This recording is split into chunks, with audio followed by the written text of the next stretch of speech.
Hello everyone, welcome to Bioscholars Academy of Learning. So in today's video, I would like to discuss and emphasize what all I followed in order to clear the CSIR exam.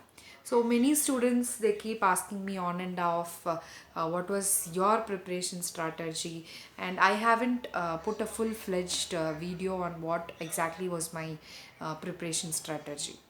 So I would like to tell you that I cleared my CSIR JRF with an All India rank of 57, and I have also cleared my CSIR lectureship with All India rank of 27. So by this you would know I'm not a person who cleared CSIR in my who didn't clear JRF in the first attempt. I did take two attempts, right? So through this process, I have learned a lot about this exam, and I have been training students for this exam. And I see many people are very nervous about this exam. So they are very scared of this exam because yes, it is scary. It is very scary. It is because the syllabus is very vast. People need to study a lot.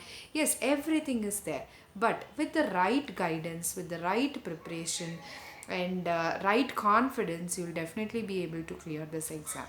So I have already spoken about this an n number of times.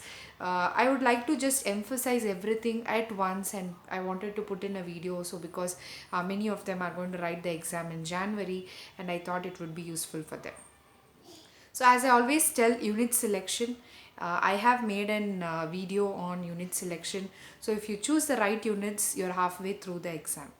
You're definitely going to clear the exam.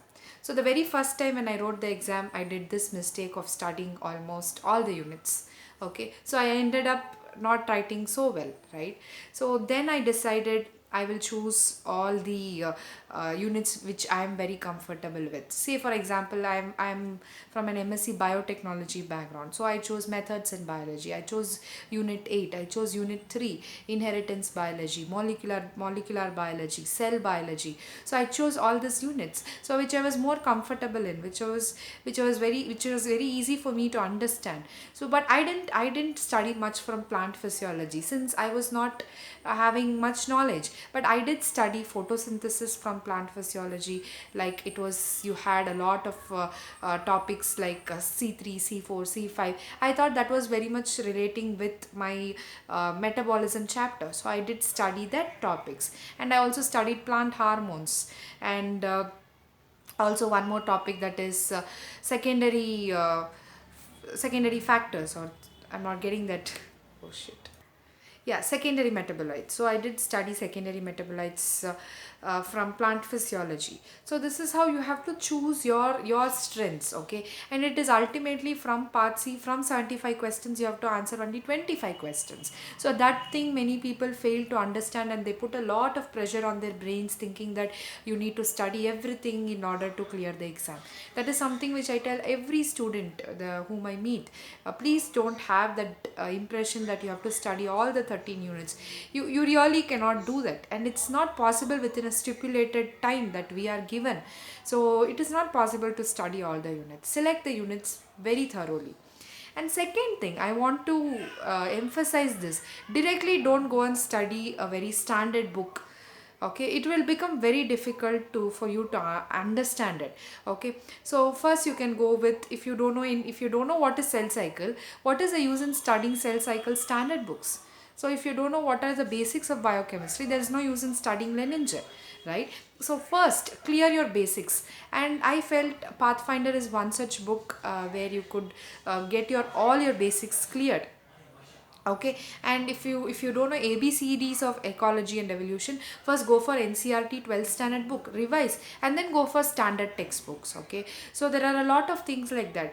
People will directly get into the standard books and they'll tell, I didn't understand anything. There is no point in that. So if you don't understand the basic, if you don't know what is cell cycle regulation, you will not understand the hundreds of proteins which are involved in cell cycle regulation. It's practically impossible.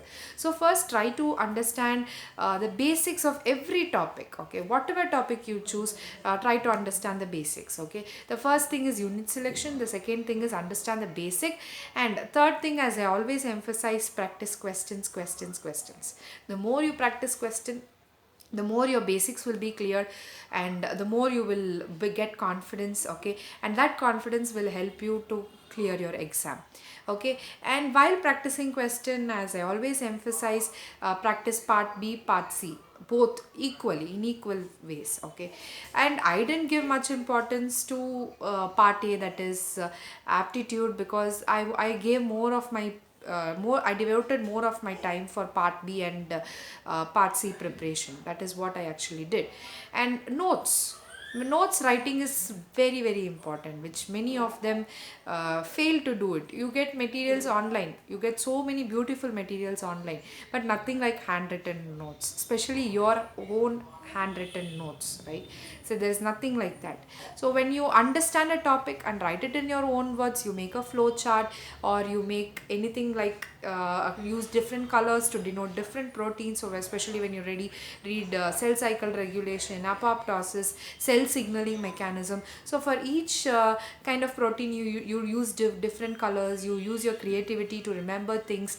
That is more interesting. Okay, so always make your notes. Whatever topics you study, always make your notes. So still date, I have all the notes which I had written on my own, and I do suggest the same thing for my students. I always ask them and emphasize them to write their own notes, irrespective of how beautifully, how good sources you have online and offline.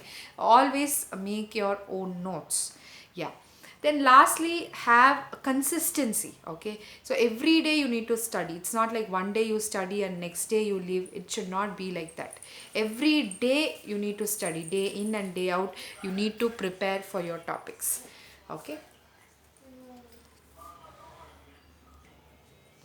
so I was talking to you about consistency. Consistency is the key for this exam. So first time, if you don't clear, you should not give up. If your goal is clearing this exam, you should not give up. Okay, that is what I did. I didn't give up the time I lost. I did try it again, and I'm not feeling ashamed to tell I couldn't clear CSR in the first attempt. It made me understand the exam well. It made me understand the topics well. I did give a lot of effort, lot of time. So many of you might not know this. I didn't clear exam in the first attempt. Okay, it was my second attempt in which I could clear the exam. So all those people who are writing a second attempt, third attempt, please don't feel bad. There's nothing to feel bad. You're all trying it again, right? So what is more important is you're able to not give up, and you're trying it again and again.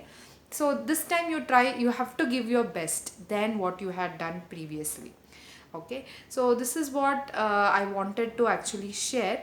If you guys want me to address all strategies, I recently uploaded what you have to do, and I will make a video soon regarding the important topics regarding CSIR. And this was my journey with the exam. It was not easy. I had a lot of ups, lot of downs, and ultimately when I saw that rank, it was all worth it. Okay, so those people who are working day and night for this exam, don't give up. This is not easy, but it's definitely going to be worth it. Okay, thank you so much. Do stay tuned for more videos, and don't forget to subscribe to our channel so that you will be updated regarding more life science updates. Thank you.